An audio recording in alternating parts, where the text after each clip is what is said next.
Bien, queridos hermanos, hoy vamos a concluir seguramente el comentario de esta parte del Evangelio de Lucas que estamos estudiando desde hace ya bastante tiempo.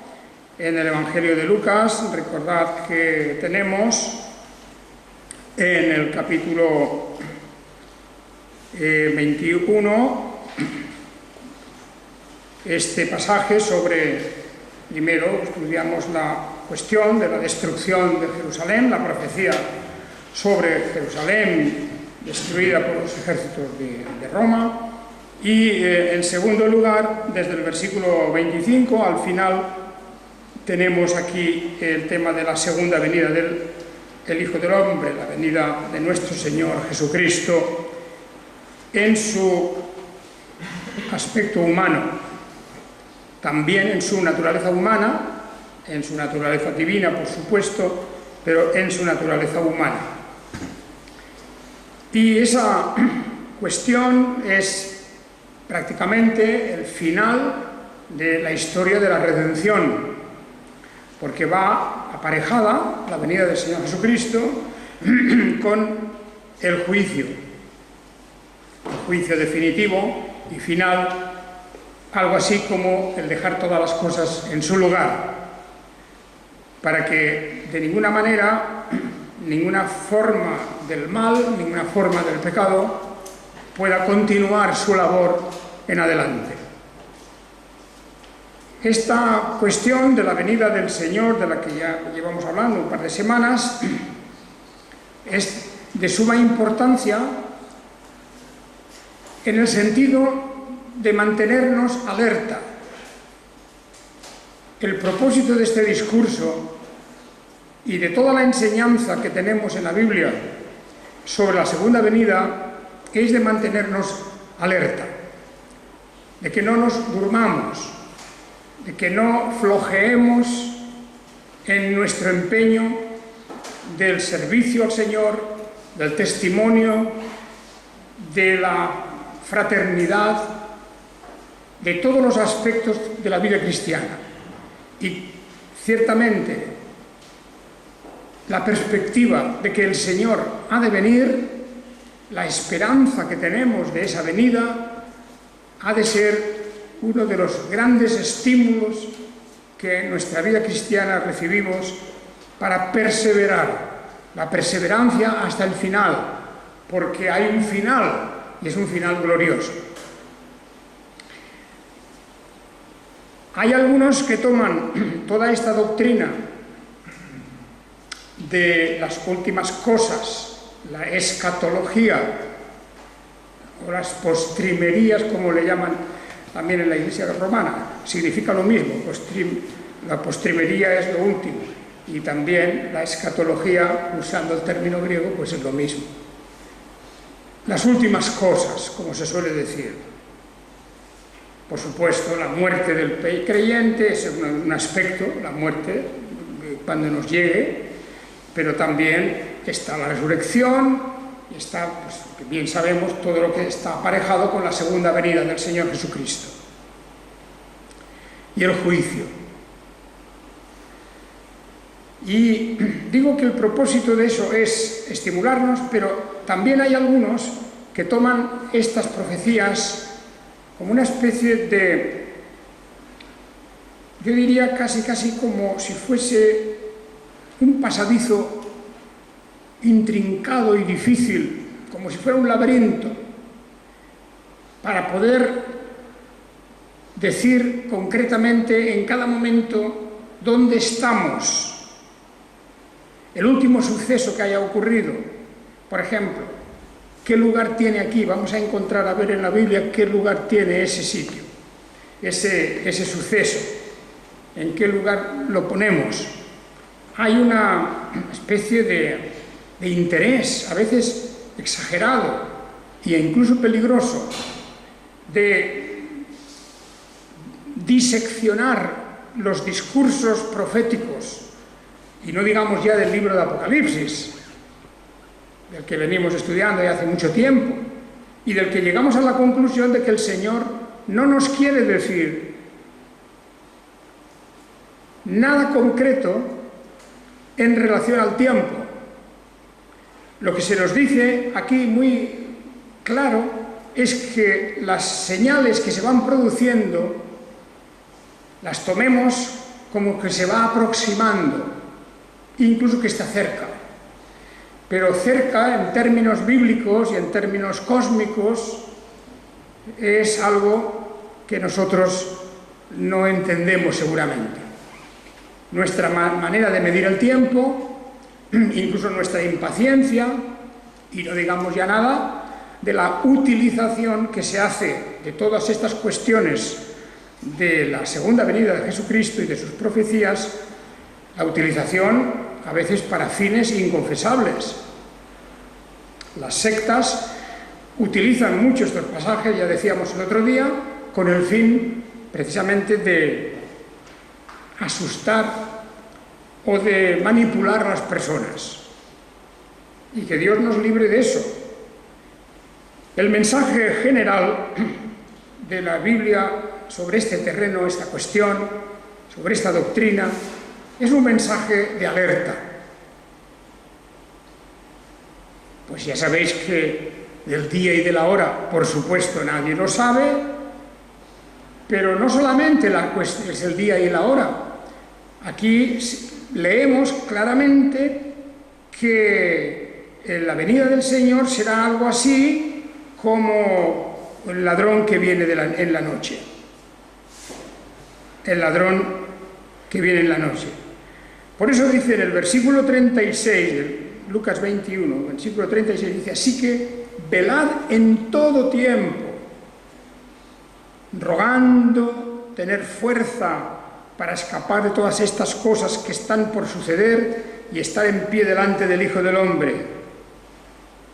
Todo esto ha de suceder todavía, las cosas, y el escapar de esto se refiere naturalmente al juicio, a todo lo que supone el juicio destructivo de Dios, que el Señor nos libre de eso.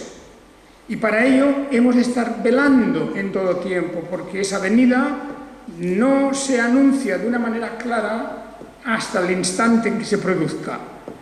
Hay adelantos de las señales, hay indicios, hay toda una serie, digamos, de hechos que se van produciendo tal vez con más frecuencia. Y todo eso, pues, es bueno para que hagamos lo que nos dice aquí: velad en todo tiempo, velad en todo tiempo.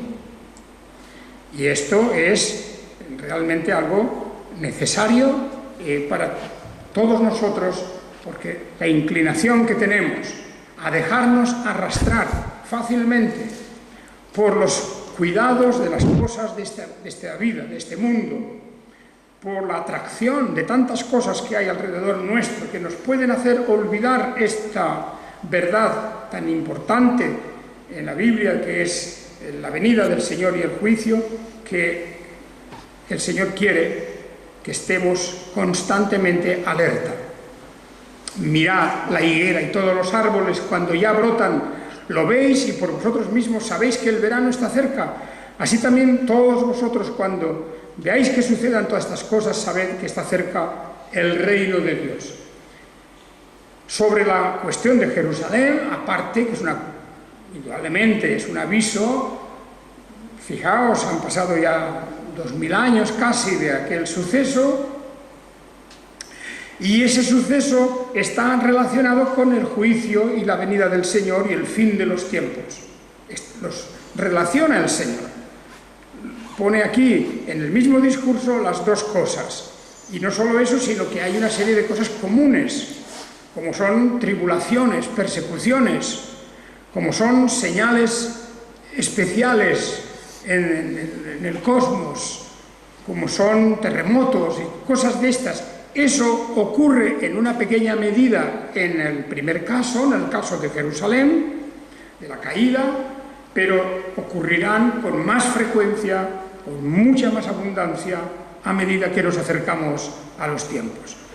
Sin embargo, no podremos saber nunca la fecha. La esperanza de los cristianos, y yo creo que no ha sido nunca ningún error.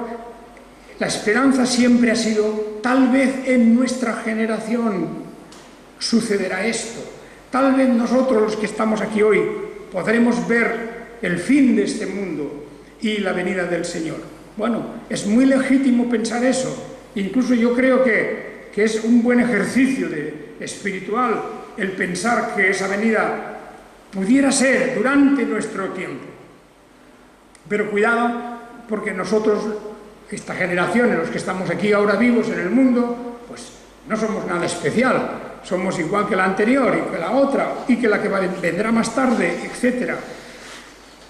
Pues todos hemos conocido hermanos que ya han pasado, que ya están con el Señor y tenían una gran ilusión, incluso una gran seguridad.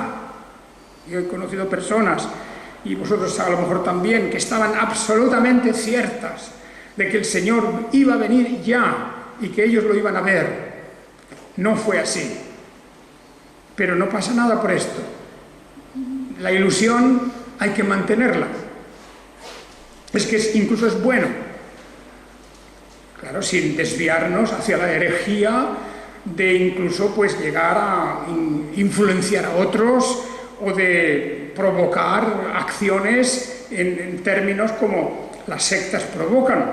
Ya sabéis que han habido sectas que han provocado, pues por ejemplo, que sus miembros vendieran todos sus bienes, los han vendido y han dado el producto de esas ventas a los dirigentes de las sectas, ¿verdad? Y se han quedado sin nada y el Señor no ha venido. Claro, eso, hasta ese punto no se puede llegar. Hasta ese punto no se puede llegar, pero sí se puede llegar hasta el punto de tener una gran ilusión, un gran deseo, porque esto ha de modificar de alguna manera y de influenciar también nuestra conducta. Y eso es lo importante. Eso es lo importante.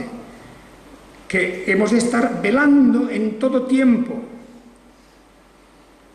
Y fijaos cómo en la carta a los tesalonicenses, y aquí tenemos en nuestro orden del culto puestos juntos Lucas y tesalonicenses, porque claro, esta carta es la carta que el apóstol dedica en gran parte a este tema, no solo a ello, porque esta carta es una carta que tiene enseñanzas sobre la conducta y la santificación también muy importantes. Pero en esta carta encontramos lo que se nos dice, y ya hemos leído y hemos mencionado, en el capítulo 5, Primera Tesalonicenses 5, dice: pero acerca de los tiempos y las ocasiones, hermanos, no tenéis necesidad de que os escriba, porque vosotros sabéis exactamente que el día del Señor viene así como un ladrón por la noche. Cuando digan paz y seguridad, entonces, como el dolor a la que está de parto, vendrá sobre ellos destrucción repentina y no escaparán de ningún modo. Esto es un pasaje importante porque nos dice varias cosas. En primer lugar, que sobre los tiempos y las ocasiones. Esta es una cuestión, por lo tanto, que pone el dedo en la llaga, ¿no? En el sitio sensible. Los tiempos. Esa es la gran pregunta. Recordemos la pregunta de los apóstoles al Señor, cuando Él hace unas promesas sobre su reino, y todos estaban pendientes: Señor, ¿cuándo será esto? ¿Cuándo será esto? Y tu venida y el establecimiento del reino. Y el Señor no contesta a esa pregunta. El cuándo es una pregunta que nosotros no deberíamos hacer. No solamente no la podemos hacer directamente, no podemos intentar a través de especulaciones y de combinaciones de textos de delante, de textos de atrás, del antiguo, del nuevo, barajando la Biblia, e intentar hacer un calendario, incluso aunque sea aproximado. No deberíamos hacer eso, porque el propósito de esta doctrina no es, repito, no es darnos la fecha, es simplemente mantenernos alerta cada día. De manera que aunque supiéramos aunque supiéramos que esto no sucederá hasta dentro de 1000 años, nosotros, si somos responsables, deberíamos de tener la misma ilusión y el mismo deseo, aunque supiéramos que hasta dentro de 1000 años no se va a producir. No por estar más cerca es más importante esto. Fijaos en eso. Y esto explica mucho el por qué los primeros reformadores, en el tiempo de la Reforma, pues no le dieron a estas cuestiones una prioridad. Incluso muchos de los grandes autores, de los grandes escritores de los siglos XVI y XVII, casi pasaron por alto esta cuestión. No es que pasaran por alto la cuestión de la segunda venida, porque ellos lo transferían esto a la idea del reino de Dios. Por ejemplo, Juan Calvino, que no habla mucho de estas cuestiones de la segunda venida y del fin del mundo, sin embargo, pone un énfasis extraordinario en la idea de la soberanía de Dios, el hecho de que finalmente el reino de Dios será establecido en todo el universo, el mandato de Dios, la autoridad de Dios, las leyes de Dios. Eso es lo que importa. Cuando es igual, todos ellos tuvieron que sufrir mucho, eso ya lo sabéis. Los siglos XVI y XVII fueron siglos de persecución, de muerte, de sufrimiento, de dolor, de destrucción, cosas terribles las que tuvieron que pasar. Pero la ilusión que ellos tenían no se mantenía porque pensaban que iba a venir enseguida. Aquellos hermanos que nos han precedido, fijaos, ya hace 300, 400 años que pasó todo eso, y sin embargo ellos mantenían su fe como si el Señor fuera a venir el día siguiente. No sabían nada, pero para ellos era suficiente saber que el Señor Todopoderoso, soberano de cielos y tierra, Él mantenía sus promesas y un día las iba a cumplir. Pues bien, el apóstol Pablo en Tesalonicenses nos avisa también de otra cosa. Primero, que el día del Señor viene como un ladrón por la noche. Nadie lo espera, no avisa, y por eso las señales que hay y todo lo que las profecías nos dicen, todo está dicho de una manera que no podemos concretar nada. En cuanto al tiempo, me refiero. Y es así, un ladrón en la noche, una muy buena analogía, un símil que tenemos aquí. Un ladrón en la noche. Y también otra cosa importante, cuando digan paz y seguridad. Esta palabra paz y seguridad, pues se ha pronunciado muchas veces en la historia de la humanidad. Siempre que un imperio nuevo se ha establecido después de una guerra o de guerras largas y que por fin se llega a los tratados de paz y al dominio, etc., efectivamente viene durante un tiempo, pues un periodo de paz, un periodo de seguridad. En Europa o en América, después de la Guerra Civil de América, pues después de terminada la guerra, pues ya paz y seguridad. Después de terminadas las guerras europeas, aquí, de las muchas guerras europeas, por fin, pues paz y seguridad. Relativamente, porque paz y seguridad no significa que el mundo entero ha de ser siempre una balsa de aceite, o que vamos a conseguirlo. Paz y seguridad, no solamente cuando digan paz y seguridad, podemos interpretar eso de una variedad de maneras muy grande. Puede ser el deseo de paz y seguridad, el deseo. Terminadas unas guerras y terminados tiempos de zozobra, la gente pide paz y seguridad. Eso se repite continuamente en la historia actual. Puede ser que, como he dicho, se consiga la paz y la seguridad en un lugar, en un tiempo,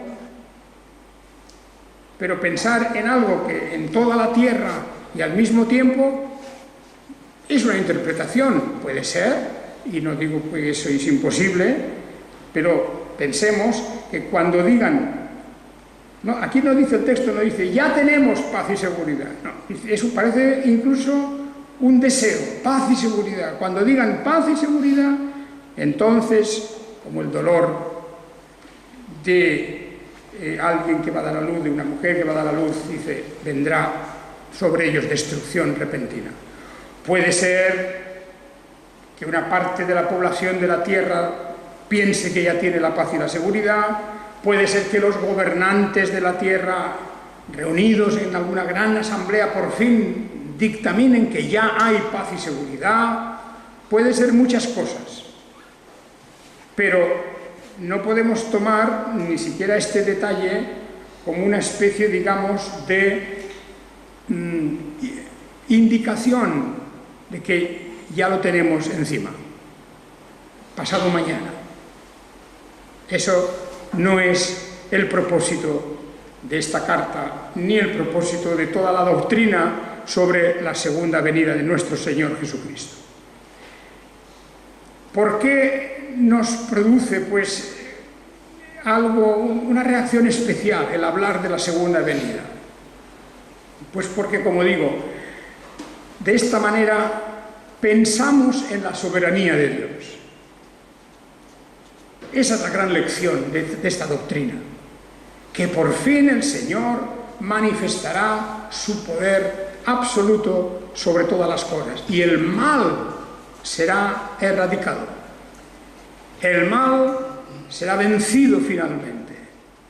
Y entonces hemos de contemplar y disfrutar unos nuevos cielos y una nueva tierra. Fijaos cómo el apóstol continúa en este pasaje que hemos leído, en los versículos del capítulo 5, que vosotros, hermanos, no estáis en tinieblas para que aquel día os sorprenda como un ladrón, porque todos vosotros sois hijos de luz e hijos del día, no somos de la noche ni de las tinieblas. Vendrá como un ladrón, pero a nosotros no nos debería sorprender, no porque haya un aviso de que viene esta noche, sino porque como lo tenemos cada día, como esta esperanza y esta doctrina, esta verdad bíblica de la venida del Señor, la mantenemos perpetuamente, constantemente en nuestro corazón, no nos ha de sorprender, porque somos hijos de luz e hijos del día, y no debemos de estar dormidos, sino despiertos, velando, sobrios. Los que duermen de noche duermen y los que se emborrachan de noche se emborrachan. Pero nosotros que somos del día, seamos sobrios, vistiéndonos la coraza de fe y amor y como yelmo la esperanza de salvación. Fijaos cómo todo esto que dice ya no es en relación al momento, en qué día, qué hora, sino cuestiones sobre nuestra vida, cómo debemos de conducirnos, porque si creemos en esa venida del Señor, sea cuando sea, ahora o dentro de 1000 años, no importa eso. Todos los creyentes en cada generación deberán leer estas palabras y ser del día, no de la noche. Porque la noche se toma aquí como un símbolo del que está durmiendo, que no es que sea malo, es necesario, pero durmiendo en el sentido de que ha desconectado de todas estas cosas, que no quiere saber nada, no sabe nada. Y en ese sentido podría ser que estemos despiertos, pero al mismo tiempo dormidos. Eso es lo que quiere decir, no es el sueño necesario de la noche, que eso es muy importante. Es el estar dormido durante el día, el estar dormido mientras tendríamos que estar velando activamente, esperando y practicando una forma de vida y una forma de carácter que son los que honran al Señor. Nosotros que somos del día, seamos sobrios, vistiéndonos la coraza de fe y amor, y como yelmo, la esperanza de salvación, porque Dios no nos ha destinado para la ira, sino para alcanzar la salvación por medio de nuestro Señor Jesús, el Mesías. ¿Veis? Esta es la finalidad de todo eso, que estamos destinados a alcanzar salvación por medio de nuestro Señor Jesucristo, el cual dice, y aquí viene la doctrina de la redención, estoy en 1 Tesalonicenses 5:10, quien murió por nosotros, para ya sea que estemos despiertos o dormidos, vivamos juntamente con Él.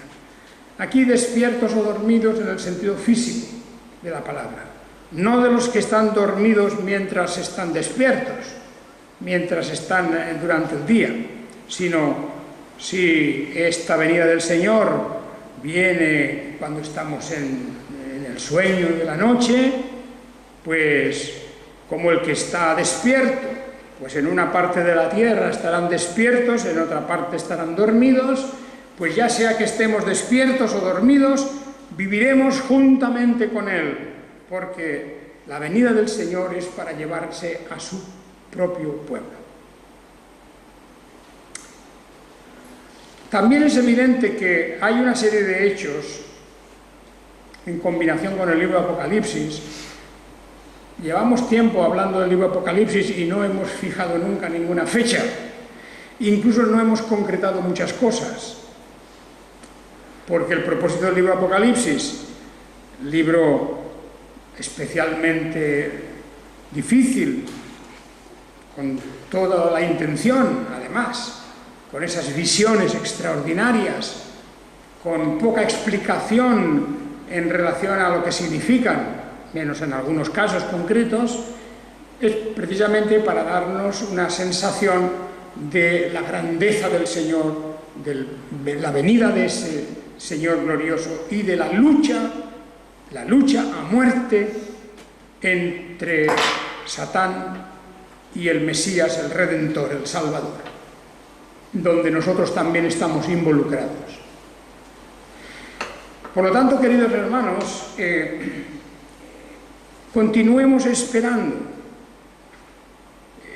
Al leer el Evangelio, esos discursos, el de Lucas, porque estamos en Lucas, pero recordad que los otros evangelios sinópticos, sobre todo el Evangelio de Mateo, tiene también estas mismas enseñanzas, con algunos detalles añadidos, pero básicamente lo mismo.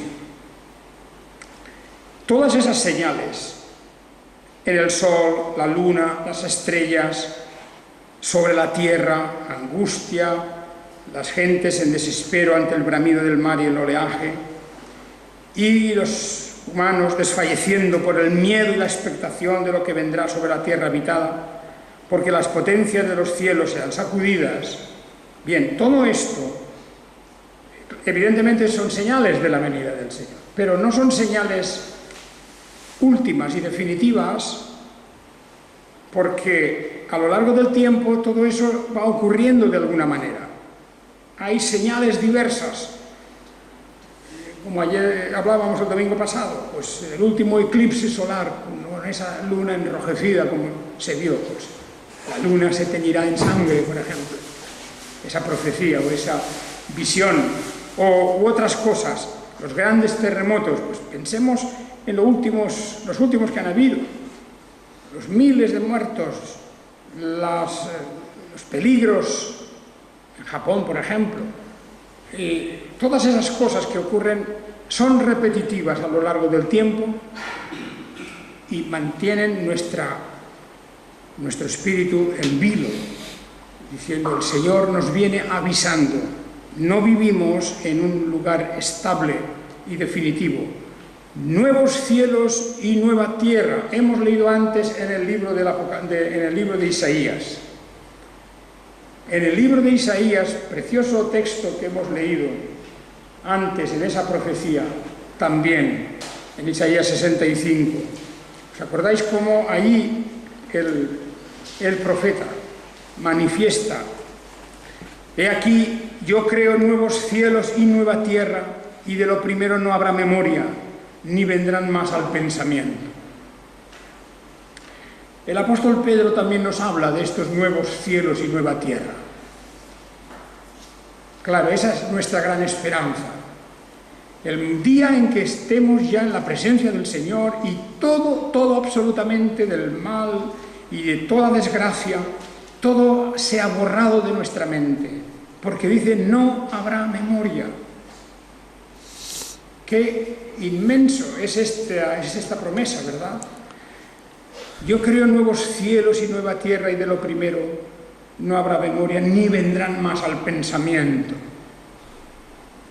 No seremos torturados por todas las desgracias de nuestra vida, ni torturados por los pensamientos de lo que haya ocurrido con unos o con otros, porque todo eso será borrado. Es la única forma, y ahí está la manera en que Dios realiza un acto en que asegura definitivamente también nuestra felicidad, porque no habrá memoria de lo que es el mal. Esa es una obra de Dios, pero todavía no estamos en eso. ¿Cuándo va a ser todo esto, hermanos? Pues seguro que cuando muchos cristianos pasan por terribles experiencias, como ya sabéis y tantas veces hemos señalado, las grandes guerras, la destrucción terrible, el odio, la muerte, la destrucción general, todo eso, en las grandes guerras que han habido, pues muchos cristianos que han sido atrapados en ese momento ahí, pues habrán pensado, esto es el fin del mundo. Cada uno según su interpretación y según la escuela de pensamiento, de teología, etc. Pero muchos habrán pensado, este es el fin del mundo. Y no se puede imaginar una cosa más terrible de que el fin del mundo que una bomba atómica cayendo sobre un país como una ciudad, por ejemplo. Para ellos sería el fin del mundo. Pues no lo era.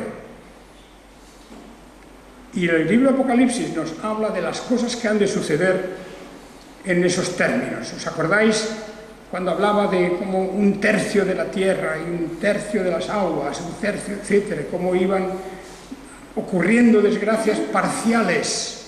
En parte ocurrían desgracias. Eran señales, avisos de los juicios de Dios, pero todavía el fin no llegaba. Y al fin, por último, ya se produce la manifestación definitiva del enfrentamiento del Dios Todopoderoso y el gran enemigo de Satanás mismo. Bien, pues todo eso ahí queda. Leamos con mucho interés siempre todo esto que nos habla de esos nuevos cielos y nueva tierra. Leamos el libro de Apocalipsis, leamos las cartas de Pedro, de Pablo a los tesalonicenses, los discursos proféticos del Señor Jesucristo, a Isaías, a todo esto, leámoslo.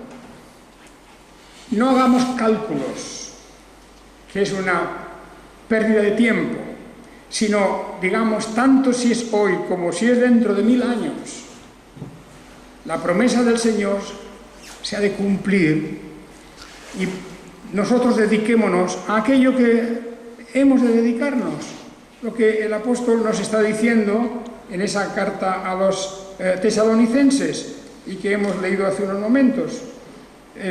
Hermanos, no tenéis necesidad de que os escriba, vosotros sabéis que el día del Señor viene como ladrón en la noche. Esta es la cuestión. Pero vosotros, hermanos, que no estáis en tinieblas para que aquel día os sorprenda como un ladrón, vosotros no durmáis, porque los que duermen de noche duermen y los que se emborrachan de noche se emborrachan, pero nosotros que somos del día, seamos sobrios, vistiéndonos la coraza de fe y amor y como yelmo la esperanza de salvación. Ahí está la cuestión. Es una manera de decirnos, vivamos el día de hoy,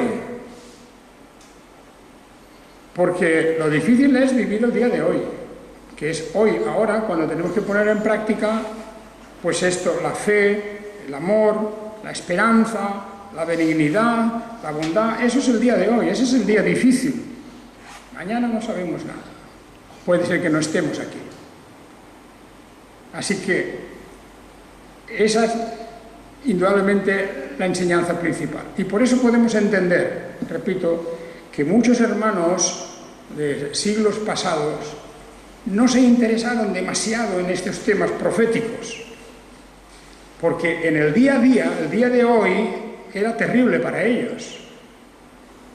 Era el día de las persecuciones, era el día de luchar contra las herejías, era el día de levantarse claramente contra los poderes despóticos que les querían obligar a adorar y la idolatría, de hacer una vida religiosa contraria a su conciencia. Y por eso no tuvieron tiempo nunca de hablar mucho sobre estas cuestiones. Es que el día a día fue para ellos tremendamente difícil. Para nosotros no es tan difícil, pero lo tenemos en otro aspecto, en la lucha espiritual de cada día. Y por eso mantengamos la esperanza, la ilusión de la venida del Señor. El Señor viene y podemos decir: ven, Señor Jesús, ven pronto, como dice Juan al fin del Apocalipsis. Esa es nuestra esperanza, pero dediquémonos al día de hoy a la práctica de la fe, del amor, de la esperanza, porque eso es realmente lo que el Señor nos está pidiendo aquí. Que el Señor os bendiga pues a todos y sea este día también una manera de empezar con nuestra mirada puesta en el hoy, con la esperanza del mañana, que ciertamente traerá cosas gloriosas para los que esperan al Señor. El Señor os bendiga pues, y hasta el próximo domingo, si Dios quiere. Amén.